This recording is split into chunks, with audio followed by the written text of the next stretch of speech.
sister of the 6 J's, and there are 4 left now, and we are blessed to have 3 of them here with us today.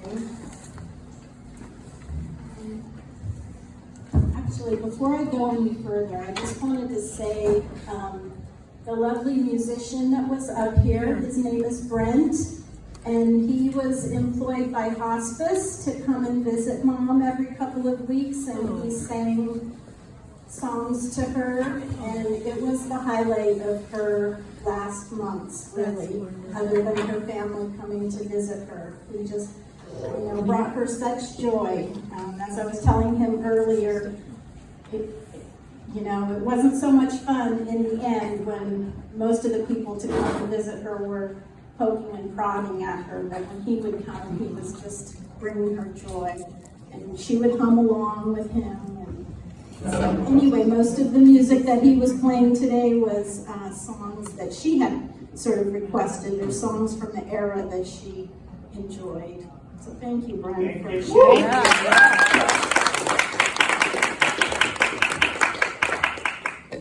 So anyway, the sisters. So 3 of the sisters are here today. Judy, Joan, and Jill. And her other sister, Jackie, is still in Colorado, but here in spirit. I think that all the sisters would agree that our mom, Joyce, was a rock in their lives. She was, she was a constant support, just as she was for Lisa and I. We could not have asked for a more supportive, generous, kind, and loving mother.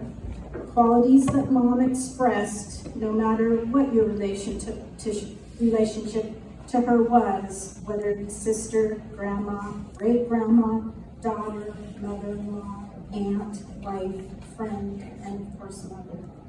Mom also believed in hard work, fairness, and honesty, qualities I admire and believe that she instilled in her children and grandchildren. Mom's life was not always easy. Losing her husband at age 30 and raising 2 young girls on her own, but our mom rarely complained.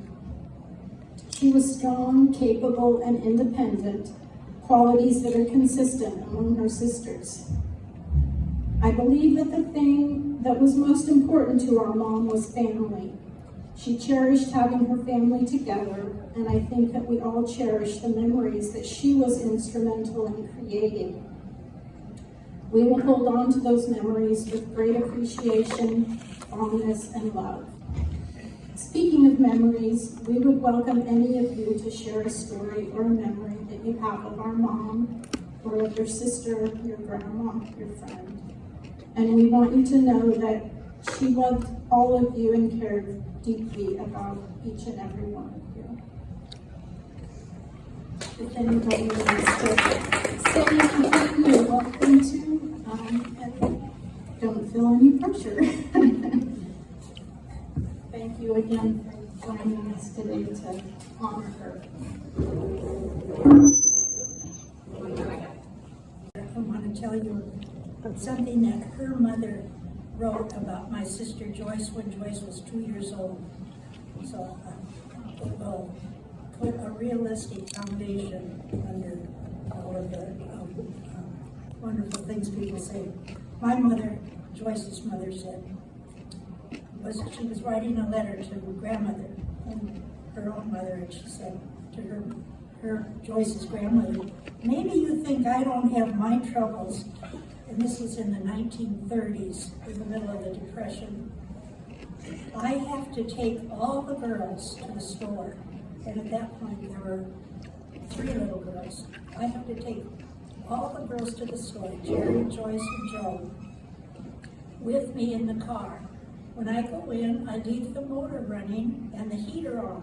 This is December in Detroit, and you can imagine what the weather was like. And so the children are warm as they were at home. But Joyce Ann, such a little difference. This morning, I bought my groceries and I stopped to buy some bridge prizes. Well, she got into the groceries, broke an egg, that was in a sack and opened a whole package of egg noodles. She scattered it all over the car and was eating some of them. Such a mess. Ralph, and that's Joyce's dad, is so wild every time anything spilled in the car. So I got it all cleaned up, and then Joyce got a spanking. And when I was telling this to my husband, he said, and that's why she died.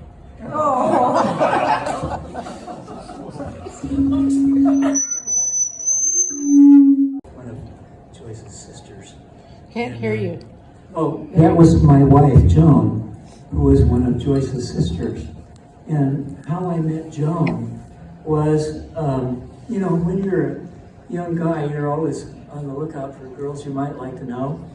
And I always admired, I like Jimmy Vander, who was her first husband, was a hot rod guy, and I was a hot rod guy, so I knew Jimmy, so I had some exposure to Joyce, but not close, but she was his girlfriend, and then later they got married, and in my sort of groping around the world, I somehow heard that she might have other sisters, because one of her older sisters had been student body president where I went to high school ahead of me, and then Joyce came after that. And that just sort of looked like a good tree to go shake. You mean there, Bora? I had a friend named Billy Poole who went to University of California in Santa Barbara, and I might have mentioned that to him sometime, and he said, well, yeah, there was a sister named Joan who went to University of California in Santa Barbara. I said, gee, you know her? He said, yeah. I said, what's the chances I could meet her? And that's how I got my wife. Off a tree. Yeah. In a way, it started with Joyce.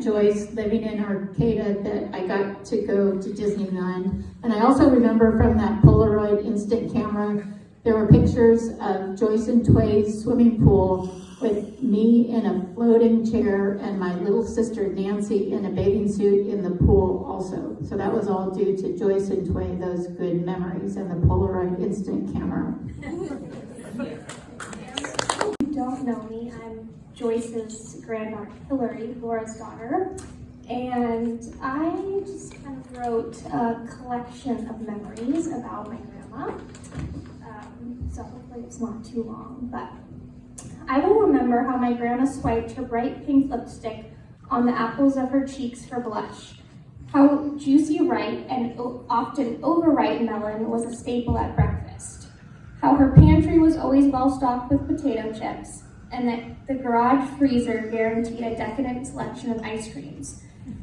The mini bite-sized ice cream bars were a hidden treat. I will remember how Christmas presents were sealed tightly with so much Scotch tape and often adorned with forgotten sticky notes that ensured there were equal gifts all around. Oh, was she ever organized. I'll remember her love for Andy Roddick and Roger Federer, crab cakes and Caesar salads, fresh shrimp cocktail, which we made sure to have today, and taking her family on the ferry boat into San Francisco and to Snoopy on Ice shows for special holiday outings. I will remember a million little things about my grandma, but what I will remember most is her dedicated presence in my life.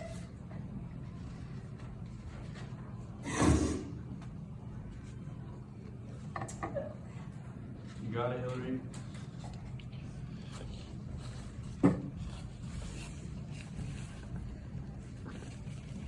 When I was a young girl and needed immediate critical medical care, my grandma hopped on a plane and got to the Children's Hospital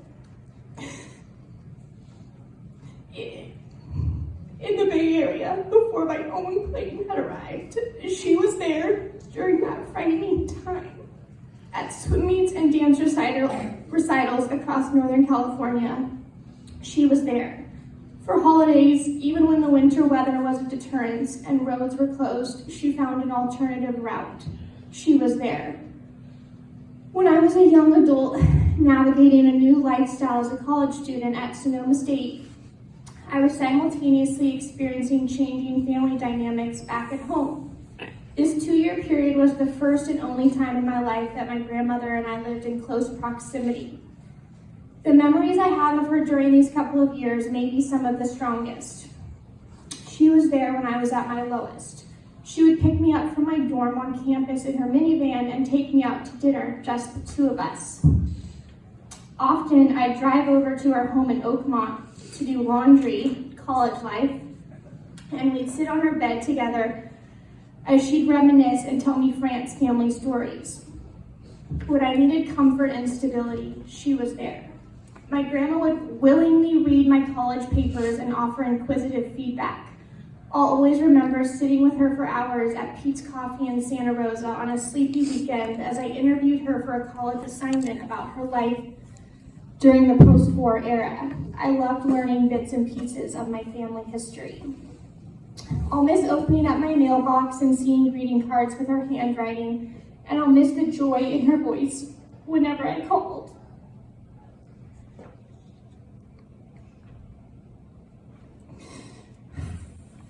The past few years when we chat, every conversation included a short story about how she bought a bright red rain jacket to cheer her up while living in the gray Seattle area with my grandfather Jim. It's fun to think about us sharing a piece of the Pacific Northwest.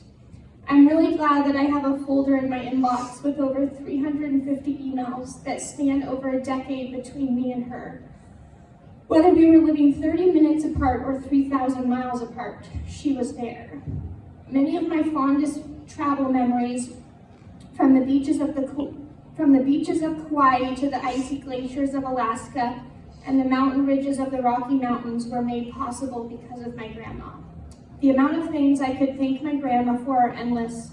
My life as I know it is in large part due to the generosity and love from my grandmother Joyce. For that, I thank my grandma endlessly.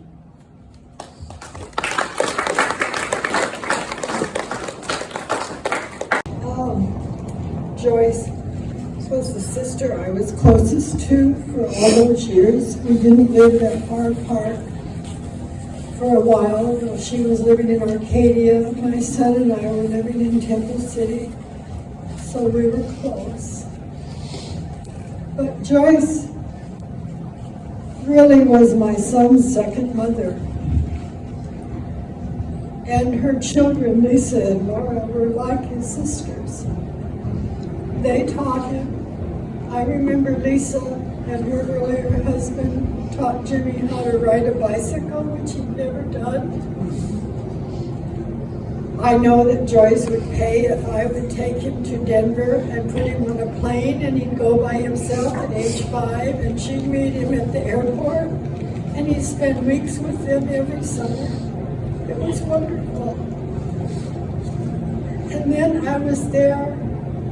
This was a wonderful thing that happened. Jim, her husband, who I knew and who we all just loved so much, was coming home from being in the military.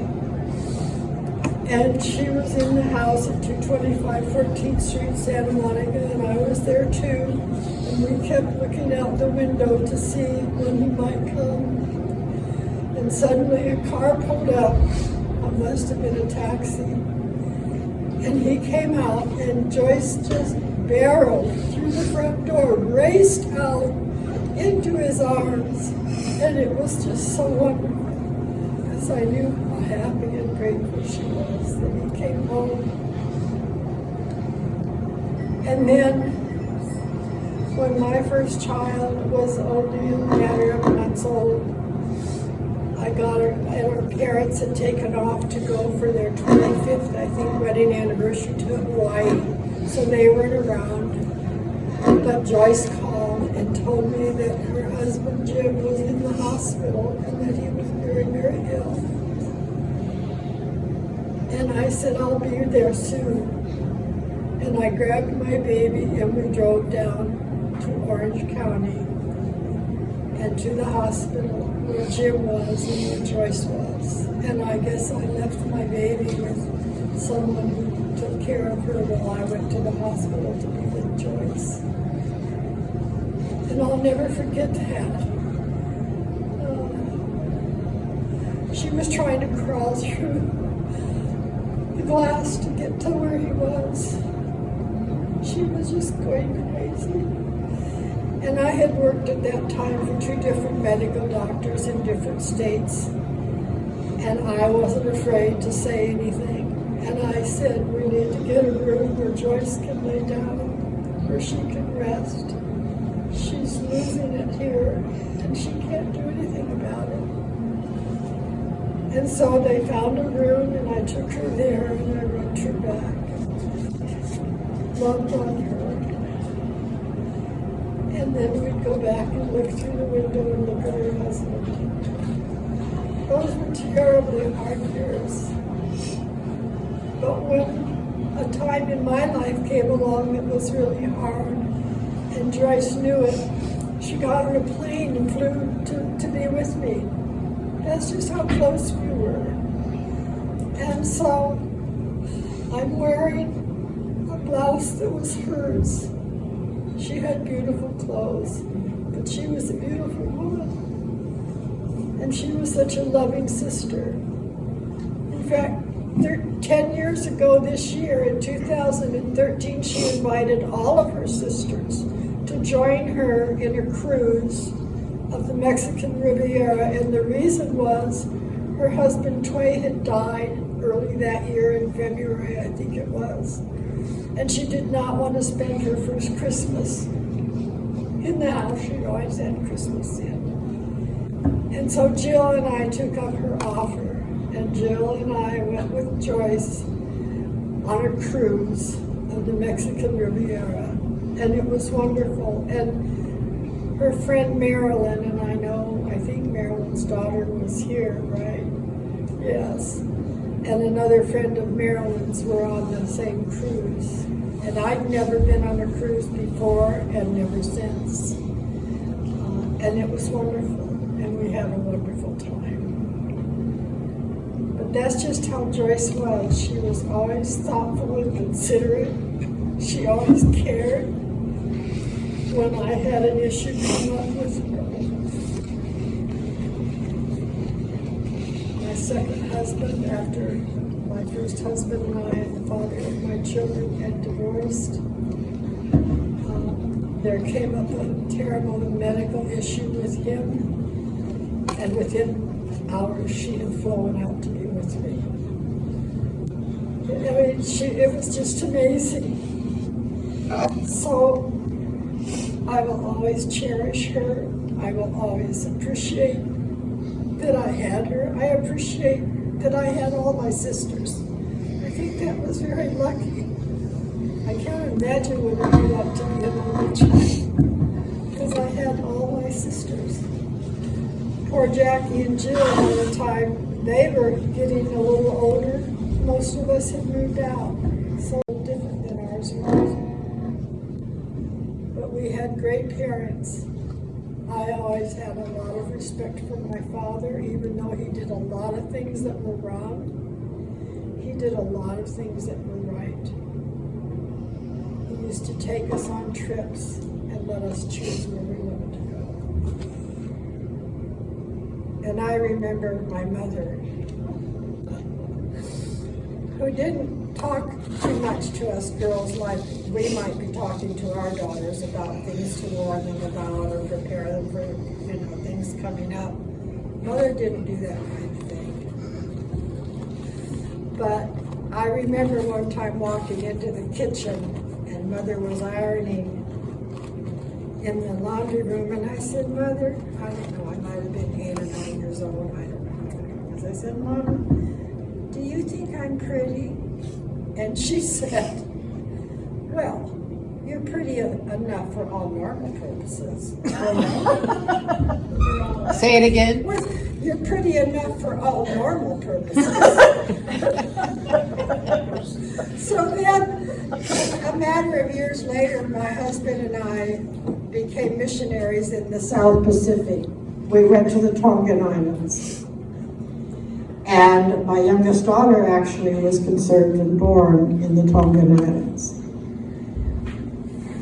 I had Ellen, who went to, I don't know, maybe first grade or something there, because I think she was like 5. And then we had Joanna, who was only a year and a half, and she was a handful.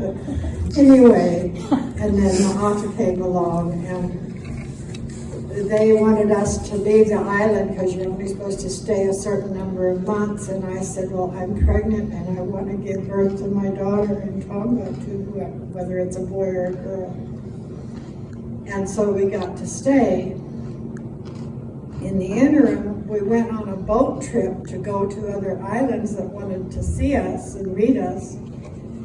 And we ended up on a very, very, very dangerous ocean in a very, very dangerous boat. And I was 6 months pregnant. And I wanted to jump in the ocean because I was getting so sick. You know, it was awful. It was loaded with not only all of many Tongans, but there were pigs and all the different animals. I mean, it was not a very big boat. I think it was a 50-foot boat full of Mahata, because the Queen of Tonga, which was a kingdom, the Queen's name was Mahata Aho. So we named our girl Mahata. And she's a beautiful girl. But I just wanted you to know Joyce, and I love all my sisters, but Joyce was the one that I grew up the closest to. And I'm going to miss her so much. And I'm so glad she has 2 wonderful daughters and grandchildren. She did so much for all of us. She was just wonderful. Just wonderful.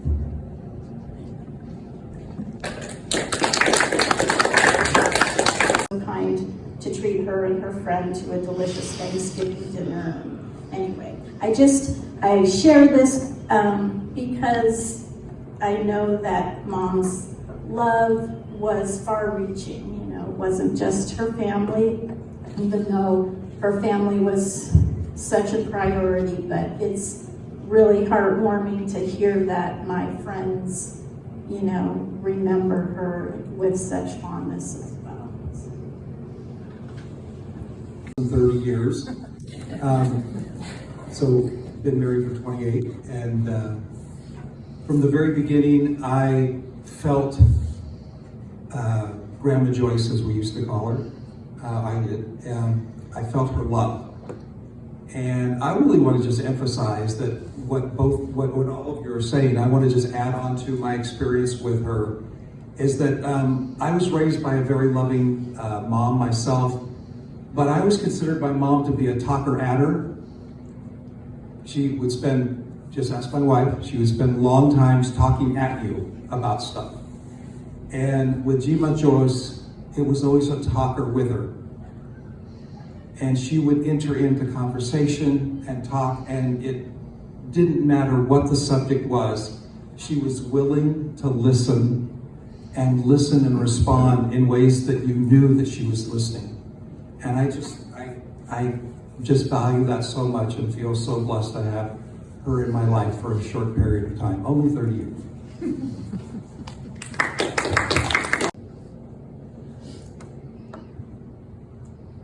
Hello, my name is Christopher. I'm one of Grandma Joyce's grandchildren. I wanted to share a story that just came to me of being in her house in Oakmont with my stepbrother Tim. They had a ping pong table in the garage, and we were out there. I don't know what the parents were doing on the inside, but we came up with the grand idea. I think we were in maybe high school. We should try this beer that she drinks. It's in the fridge, in the garage. So we go there and we split this beer. At the time, I think Tim had a turtle in the house, and we all both were laughing that it tasted like turtle urine, because that's what it smelled like. But we finished the beer, and we thought we were being so silly, playing ping pong and acting wild. And it's like, this is what it's like. Oh, this is so gross. What are they doing? we tried it, and then it wasn't until later that year we found out that, oh, she drinks non-alcoholic beer. I was in the duels. And I just remember thinking, and Grandma was always drinking non-alcoholic beer while Tway was doing the opposite. And it was, she would drink alcohol on occasion, but it was that very first beer, and we thought, we were being so crazy. I also just, like, a couple of more memories is, I remember how much she loved See's candy, and going to the mall with her. I don't remember ever going to any mall with her and not stopping in the See's candy store and getting a free sample. And just, this was like, it was the only free, there's like, I don't think there was Costco yet. There was no free sample. It was amazing. And she always made sure we would get our free sample and like one of whatever we wanted. It was very nice. And the last thing I'll say is that she gave me unwavering acceptance through every stage of my life and support.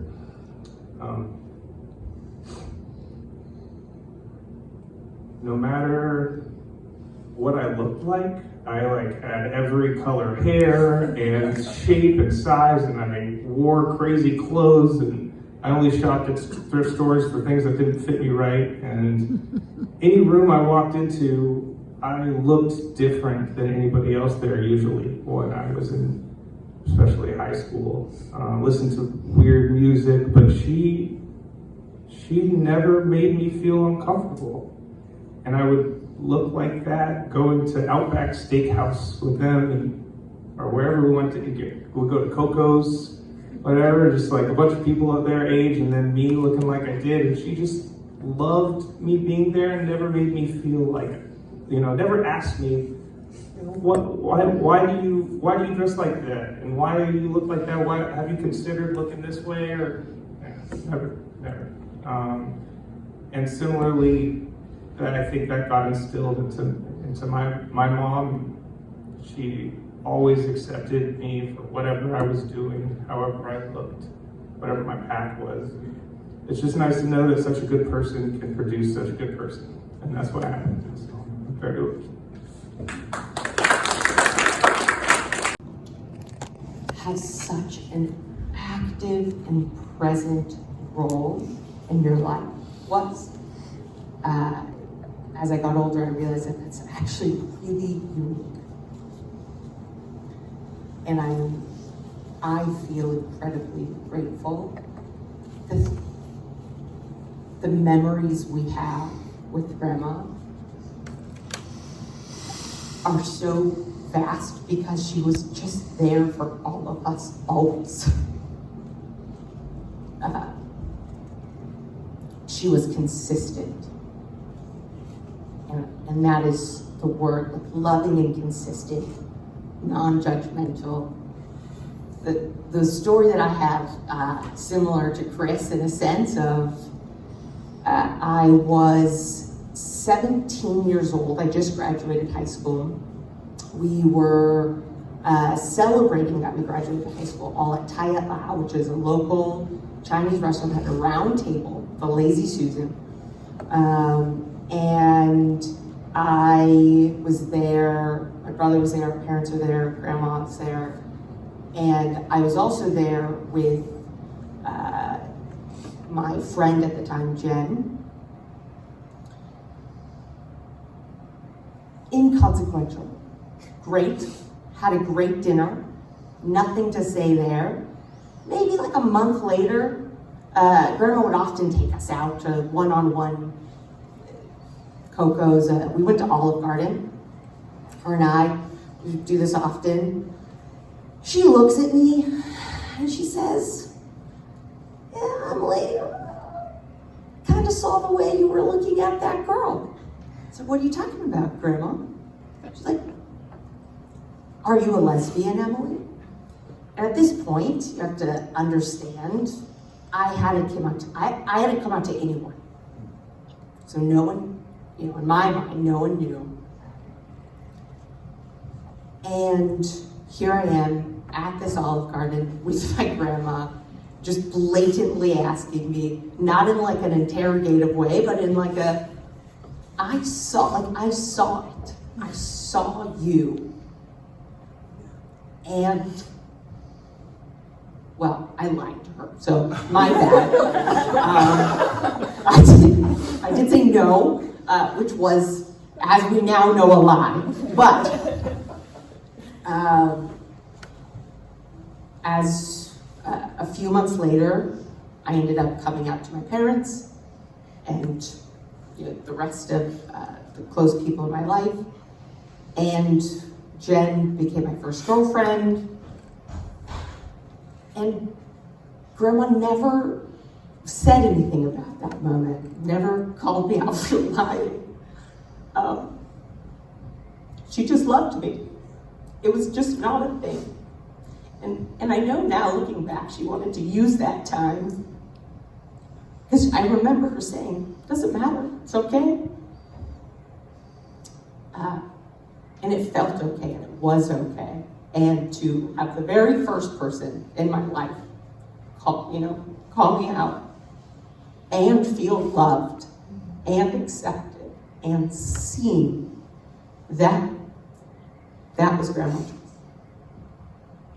She would see you forever, whoever you were, and love you at exactly that moment. And I am so incredibly grateful. And I will also miss her deeply.